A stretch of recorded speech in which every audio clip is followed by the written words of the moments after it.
টাইগাররা, পৌঁছেই ঝড়ের কবলে নাজমুল শান্তরা।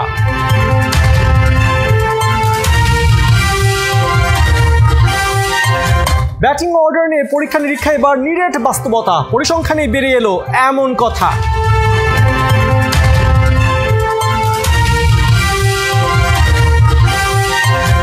সাইফুদ্দিন মিরাজকে 17 জনের বহরে না দেখে অবাক খালেদ মাহমুদ সুজন। বাংলাদেশ দলের শক্তি বাড়ত যদি থাকতেন এই দুজন।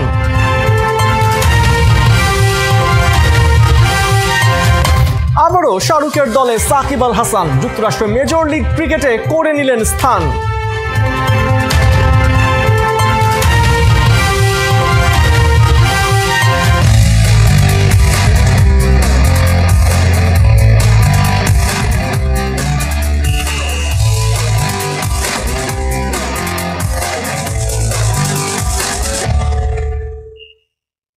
স্বাগত খেলাযোগে, সাথে আছি পার্থ বণিক।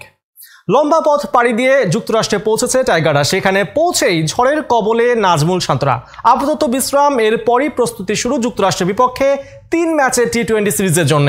হুইস্টনে পৌঁছার পর দলের সব ক্রিকেটার সুস্থ আছেন। নাহিয়ান বিন জসিমের রিপোর্ট।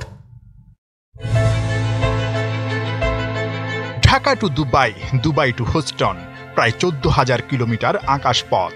উপর থেকে পাখির চোখে শহরটা দেখা পুরো দলের, যেখানে এখন পর্যন্ত কোনো ক্রিকেট ম্যাচই খেলেনি টাইগাররা। শান্তদের বিশ্বকাপ মিশন ডালাস থেকে শুরু হলেও মূল প্রস্তুতিটা হবে টেক্সাসের শহর হুস্টনে। বৃষ্টিস্নাত সন্ধ্যায় নিজেদের প্রথম গন্তব্যে টাইগাররা। শান্ত, আফিফ, তানজিদ তামিমদের চোখে মুখে 25 ঘন্টা লম্বা ভ্রমণ ক্লান্তির ছাপ। স্বস্তি একটাই, ঢাকায় ভ্যাপসা গরম, আর হুস্টনে এই মুহূর্তে মৃদু ঠান্ডা আবহাওয়া বৃষ্টির জন্য। তবে দিনে দিনে তাপমাত্রা বাড়বে সেখানেও। 3 দিন পরই নতুন কন্ডিশনে নতুন মিশন টাইগারদের। স্বাগতিক যুক্তরাষ্ট্রের বিপক্ষে 3 ম্যাচের টি-20 সিরিজ, বিশ্বকাপের আগে প্রস্তুতি। 21 মে প্রথম ম্যাচ, এরপর 23 ও 25 মে বাকি 2 টি-20। এখানেই শেষ না, যুক্তরাষ্ট্রের সঙ্গে আরও একবার হতে হবে মুখোমুখি। বিশ্বকাপ শুরুর আগে যুক্তরাষ্ট্রের বিপক্ষে একটা প্রস্তুতি ম্যাচও খেলবে টাইগাররা। 28 মে আইসিসির ওয়ার্ম আপ ম্যাচের venue grand prairie cricket stadium. বিশ্বকাপের পর্দা ওঠার আগে সবচেয়ে বড় আগ্রহ একজন প্রস্তুতি ম্যাচ ঘিরে। যুক্তরাষ্ট্রের নিউ ইয়র্কে নাজমুল শান্তর দল মুখোমুখি হবে শক্তিশালী ভারতের বিপক্ষে। এরপরই শুরু টাইগারদের আসল বিশ্বকাপ মিশন। ডালাসে শ্রীলঙ্কার বিপক্ষে প্রথম ম্যাচ 8 জুন। 10 জুন নিউ ইয়র্কের প্রতিপক্ষ দক্ষিণ আফ্রিকা। এরপর গ্রুপ পর্বের বাকি 2 ম্যাচ সেন্ট ভিনসেন্টে নেদারল্যান্ডস আর নেপালের বিপক্ষে। সুপার 8-এর আগে বাংলাদেশকে আকাশপথে 26,644 কিলোমিটার পথ পাড়ি দিতে হবে। লম্বা পথে শক্ত বাধা পেরুতে পারলেই টাইগাররা দ্বিতীয় রাউন্ডে খেলবে, যা আপাতত টার্গেট পুরো দলের। নাহিয়ান বিন জসিম, 71। টি-20 বিশ্বকাপে বাংলাদেশের ভরাডুবির সহজ সূত্র, নাজমুল শান্তকে নিয়মিত খেলতে হবে 3-এ। পরিসংখ্যান জানান দিচ্ছে এমনটাই। বাংলাদেশের যদি বিশ্বকাপে ভালো রেজাল্ট আনতে চায়, সেক্ষেত্রে 1 ডাউনে জায়গা দিতে হবে সাকিব আল হাসানকে। সব মিলিয়ে আবারও বিশ্বকাপে ব্যাটিং অর্ডার নিয়ে পরীক্ষা নিরীক্ষা করতে পারেন হাতুরু। তবে এবার বিলাসিতা নয়, নিরেট বাস্তবতা। বিস্তারিত মাহাদি হাসানের রিপোর্টে।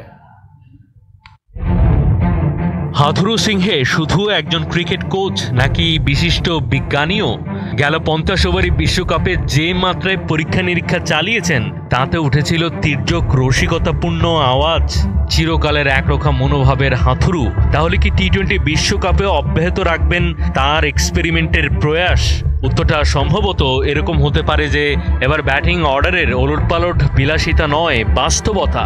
বিশেষ করে 3 নম্বর পজিশনে ক্যাপ্টেন নাজমুল শান্তর টি-20 স্ট্রাইক রেটের যা অবস্থা, তাতে করে সেখানে একটা অদল বদল ছাড়া গতি নেই। আর বাস্তবতা মেনে 1 ডাউনে সেই গুরুত্বপূর্ণ পজিশনে যদি সাকিব ঢুকে পড়েন, তাহলে অবধারিতভাবে পুরো ব্যাটিং অর্ডারে ম্যাচ সিচুয়েশন বুঝে আপ ডাউন হওয়াটা খুব বেশি সম্ভব। সবশেষ জিম্বাবুয়ে সিরিজে 81 রান করেছেন 78 বল খেলে, মানে 103-এর স্ট্রাইক রেটে ব্যাট করেছেন। আর 36টা 20 ওভারি ম্যাচ খেলে 111। সোজা কথা, তার ব্যাটিং অ্যাপ্রোচ 20 ওভারি ফরম্যাটের জন্য আদর্শ বা চলনসই এখনো হয়ে ওঠেনি।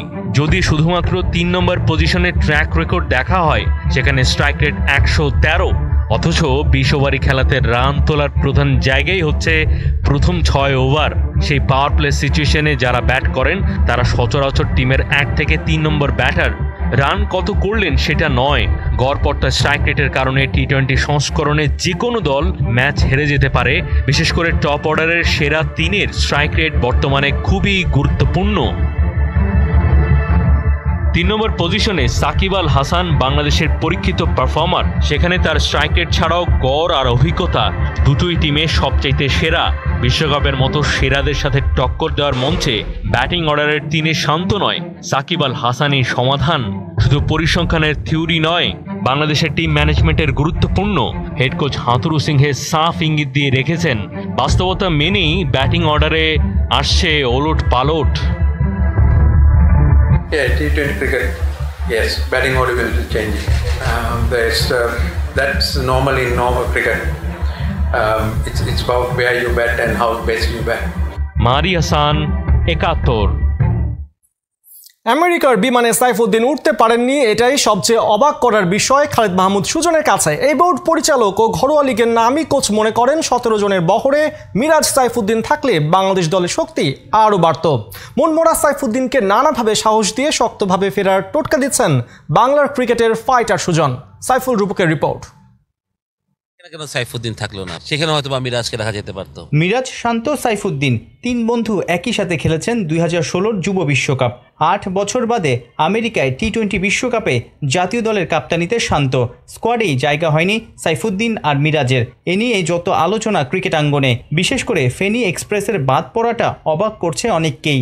সাইফুদ্দিনের উপর আমারও কনফিডেন্ট অনেক ছিল, যে কারণ এই ফরম্যাটে ভালো করেছে, এক্সপিরিয়েন্স প্লেয়ার, হি নোজ কী করতে হবে। 17 জনের হিসাবটা করা হলে আমেরিকা যাচ্ছে, সেইখানে কেন সাইফুদ্দিন থাকলো না? 5টা ও তো পুরো জিম্বাবুয়ে টিমের সাথে ছিল, হঠাৎ করে হাসানকে আবার কিনে নিয়ে যেত না। মানে এইটা আমি একটু বেট সারপ্রাইজ, যে আদার দেন দ্যাট আমার মনে হয় ঠিক আছে। আর আফিফের ব্যাপারটাও আমি বেট সারপ্রাইজ, যে কোনো ম্যাচই খেললো না, বাদ পড়ে গেল, আবার তাকে 17 জনের একটা ট্যুর করালো। মানে সেখানে হয়তো মিরাজকে রাখা যেতে পারতো। খালিদ মাহমুদ সুজনের অধীনে আবাহনীর টিমে তানজিম সাকিবও খেলেছেন, মোহাম্মদ সাইফুদ্দিনও খেলেছেন। আপনি যদি নির্বাচক হতেন, আপনি কাকে নিতেন? না, দুজনই সেরা। আমার মনে হয় যে সাইফুদ্দিন একরকম বোলার, তানজিম সাকিব একরকম bowler. Sakib is very aggressive bowler, আমি সবসময় ওকে দারুণ পছন্দ করি। মানে ওর এগ্রেসিভনেস আমাকে সবসময় মানে আলাদা করে ইন্সপায়ার করে, সত্যি কথা বলতে। আমার মনে হয় যে তাসকিন এবং সাকিব অনেকটা একরকমের। এবং Saifuddin is a wicket taker. আমি মনে করবো সাইফুদ্দিন আমার টিকের আবুনিতে, যদি আপনি বলেন আবুনিতে সাইফুদ্দিন এত বছর ধরে খেলছে এবং প্রতি বছরই পারফর্ম করে, এবং দ্য ভেরি হ্যান্ডি প্লেয়ার, ব্যাটিংয়ে গিয়ে রান করে দিচ্ছে, সময় মতো আপনাকে উইকেট নিয়ে দিচ্ছে। একটা ম্যাচ খারাপ খেলে বাদ পড়ে যাওয়াটা, ইভেন পহেলা মের আগে যে আইসিসিকে 15 জনের দল দিয়েছে বিসিবি, সেখানেও সাইফুদ্দিন ছিলেন। এইটাই খুব সারপ্রাইজ, যদি আপনি একটা ম্যাচে একটা ছেলেকে দিবেন, তাহলে এই টিমে অনেকেই বাদ পড়ে। সাইফুদ্দিন একটা ম্যাচে মনে লাস্ট ম্যাচে 4 ওভারে মনে 50 রান দিয়েছিল। তো এটা হতেই পারে। একদিন তো বিচেল অস্ট্রেলিয়ার সেরা বোলার 4 ওভার 68 দিচ্ছে, 70 দিচ্ছে আমরা কলকাতার জন্য। সুতরাং এটা মানে এটা কোনো ইয়ে হতে পারে না এক ম্যাচের পারফরমেন্স। বাট সাইফুদ্দিন এতগুলো পারফরমেন্সকে আপনি কীভাবে মূল্যায়ন করবেন? সাইফুদ্দিন যে এত কষ্ট করলো, গত 6-7 মাসে পরিশ্রম করলো, বিপিএল কামব্যাক করলো, এই যে পরিশ্রমটা আসলে অনেক সময় তারা কি মেন্টালি আপসেট হয়ে যায়, ডিমোরালাইজ হয়ে যায় কিনা এরকম বাদ পড়াটা? আপসেট তো হয়েছেই, ডেফিনেটলি আপসেট হয়েছে। কথা হয়েছে আমার সাথে একদিন এর মাঝে। বাট আমি বলছি যে না, আমি খালি ওকে একটা কথাই বলছি যে ডোন্ট ওয়ারি। আমার মনে হয় যে হয়তো এটা এনাফ না, তুই যতটুকু করছিস এটা এনাফ না, সামনে আরও সময় আছে। ইউ হ্যাভ টু আরও কষ্ট করতে হবে, আরও হার্ডওয়ার্ক করতে হবে তো ওইখানে যাওয়ার জন্য। তো ঠিক আছে, এটা তো মানে we all think your capable, but হয়তো বা কোনোভাবে তোকে নেওয়া হয়নি বা যেতে পারিস নি। বাট এটা তোর মধ্যে যাতে শক্তি হিসাবে কাজ করে, এটা এরকম না হয় যাতে মানে একটা মানে আমি ব্রেকডাউন না হয়ে যায়, আমি আর খেলবো না এই জিনিসটা না। পেস কি স্পিন, বাংলাদেশের বোলিং ইউনিট বেশ ধারালো। টপ অর্ডার ব্যাটারদের ছন্ন ছাড়া অবস্থায় যত দুশ্চিন্তার। আমরা জিম্বাবুয়ের বিপক্ষে এই বোলিংয়ের এগেনস্টে আসলে ব্যাটাররা সেভাবে স্ট্রাইক রেট মেনটেন করতে পারেনি, সেইভাবে সাবলীল ব্যাটিংটা করতে পারেনি। হ্যাঁ, সেটা তো একটা কনসার্ন অবশ্যই। বাট বিশ্বাস করি যে ওয়ার্ল্ড কাপে হয়তো আমরা ডিফারেন্ট বাংলাদেশ টিমকে দেখবো, সেটা আমার বিশ্বাস। আমি খালি এইটুকু বলবো যে আমি ছেলেদের সাথে একটা কথাই বলবো যে মানে we have nothing to lose. আমরা যদি টি-20 ওয়ার্ল্ড কাপ খারাপও করি, আমার মনে হয় যে এটা খুব একটা বড়ো কিছু হয়ে যাবে বাংলাদেশ ক্রিকেটে। বাট আমি বলি যদি আমরা কিছু মানে পাই, সেটাই আমাদের ক্রিকেটের জন্য অনেক বড়ো কিছু হবে। সেটা আমাদের ওই প্রেশার না নিয়ে খেলাটা আমি করবো, যে খেলুক, এনজয় করুক। সাইফুল রূপক, 71।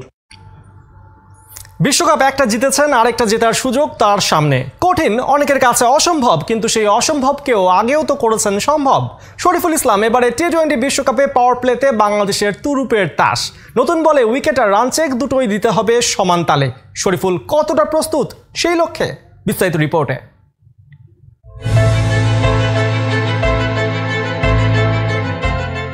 4 বছর 3 মাস 8 দিন পেছনের সেই মুহূর্তটা ছিল বড্ড রঙিন। ক্রিকেট ইতিহাসে প্রথমবারের মতো বিশ্বজয়ের স্বাদ পেয়েছিল বাংলাদেশ। ছুটে চলা 11 ইয়াং টাইগারের মাঝে একজন নজর কেড়েছিলেন বেশ। সেই উড়ন্ত আগ্রাসনে মত্ত বাঘটি ছিলেন শরীফুল ইসলাম। সময়ের পালা বদলে সেই শরীফুলের সামনে এবার নতুন চ্যালেঞ্জ। ফরম্যাট বদলেছে যুদ্ধের মঞ্চ, কিন্তু ওর লক্ষ্যটা রয়ে গেছে আগেরই মতো, বিশ্বজয়। আমেরিকায় 4 যুব বিশ্বজয়ের মাঝে তাই স্পটলাইটে শরীফুল ইসলাম। যদিও এটাই টাইগার পেসারের প্রথম অ্যাসাইনমেন্ট নয়। সবশেষ 2022 অস্ট্রেলিয়া টি-20 বিশ্বকাপেও মাঠে ছিলেন এই ইয়াং টাইগার। খেলেছিলেন একটা ম্যাচ, তবে অ্যাডিলেডে ভারতের বিপক্ষে সেই নার্ভ ক্রাঞ্চিং দিনে উইকেট কিংবা রান চেক কোনোটাই দিতে পারেননি। কিন্তু তাতে কি, ঘুরে দাঁড়াতেও শরীফুল সময় নেননি। 2023 থেকে এখন পর্যন্ত 10টা টি-20তে উইকেট নিয়েছেন 11টা, ইকোনমি নামিয়ে এনেছেন 8-এরও নিচে। সবশেষ বিপিএলে শরীফুল এক কথায় ফাটিয়ে দিয়েছেন। ঢাকার হয়ে 12 ম্যাচে 22 উইকেট, হাইয়েস্ট উইকেট টেকার হয়ে শরীফুল সবাইকে ছাপিয়ে গেছেন।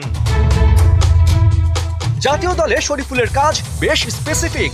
নতুন বল নাও, উইকেট আর রান চেক দাও। পাওয়ার প্লেতে শরীফুলের 2 ওভার তাই মাস্ট, বাকি দুটা সাধারণত 11 থেকে 18 ওভারের মধ্যে করে থাকেন শরীফুল। সাম্প্রতিক সময়ে পাওয়ার প্লেতে শরীফুলের স্ট্যাট বেশ ঈর্ষণীয়। শ্রীলঙ্কা সিরিজে 5 ইকোনমিতে বল করে উইকেট পেয়েছেন একটা। জিম্বাবুয়ের বিপক্ষেও পাওয়ার প্লেতে ইকোনমি ছিল 6-এর নিচে। তবে পেসার হিসেবে শরীফুলের আসল মূল্যায়ন তো অ্যাওয়েতে, যেখানে গেল নিউজিল্যান্ড সফরে শরীফুল পাওয়ার প্লেতে এক কথায় ছিলেন অপ্রতিরোধ্য। 6 ইকোনমিতে বল করে উইকেট তুলে নিয়েছিলেন 4টা। ধারণা করা হচ্ছে আমেরিকায়ও সিমিলার কন্ডিশনে পেতে যাচ্ছেন টাইগার পেসার। এবারের বিশ্বকাপ স্কোয়াডে মোট সীমার 4 জন। সম্মুখে পার্ট টাইম ধরলে সংখ্যাটা দাঁড়ায় 5-এ। তবে এটা ঠিক ধুমধারাক্কা ব্যাটিং এর মঞ্চে শরীফুলের স্টার্টিংই ঠিক করে দেবে বাংলাদেশের ম্যাচ ভাগ্য। পার্থ বণিক, 71। আবারও নাইট রাইডার্সের জার্সি গায়ে 22 গজে নামছেন সাকিব আল হাসান। তবে আইপিএল এর দল কলকাতা নয়, যুক্তরাষ্ট্রের মেজর লিগ ক্রিকেটের লস অ্যাঞ্জেলেস নাইট রাইডার্সের হয়ে মাঠে নামবেন তিনি। শুক্রবার নিজেদের সামাজিক যোগাযোগ মাধ্যমে দেওয়া এক পোস্টে এই তথ্য জানিয়েছে শাহরুখের দল Los Angeles Knight Riders. Rahman পেয়ারের রিপোর্ট। বাংলার মহাতারকা সাকিব আল হাসান আবারও নাইট রাইডার্সে 17তম আইপিএল শেষের পথে। এবারের টুর্নামেন্টে প্রথম টিম হিসেবে কলকাতা নাইট রাইডার্স প্লে অফে। ফ্যানরা কি ভাবছে, কলকাতা নাইট রাইডার্সে কি তবে যোগ দিলেন সাকিব আল হাসান? আসলে এমন নয় ঘটনা। আইপিএল এর দল কলকাতা নাইট রাইডার্সে নয়, এবার সাকিব নাইট রাইডার্সের মেজর লিগ ক্রিকেটের দল লস অ্যাঞ্জেলেস নাইট রাইডার্স ফ্র্যাঞ্চাইজিতে যোগ দিচ্ছেন। বিশ্বকাপের পর 4 জুলাই থেকে শুরু হবে মেজর লিগ ক্রিকেটের দ্বিতীয় মৌসুম। প্রথম মৌসুমে লস অ্যাঞ্জেলেস ছিল পয়েন্ট তালিকায় 6 নম্বরে, সবার নিচে। এবার সরাসরি সাইনিংয়ে সাকিবকে দলে ভিড়িয়েছে দলটি।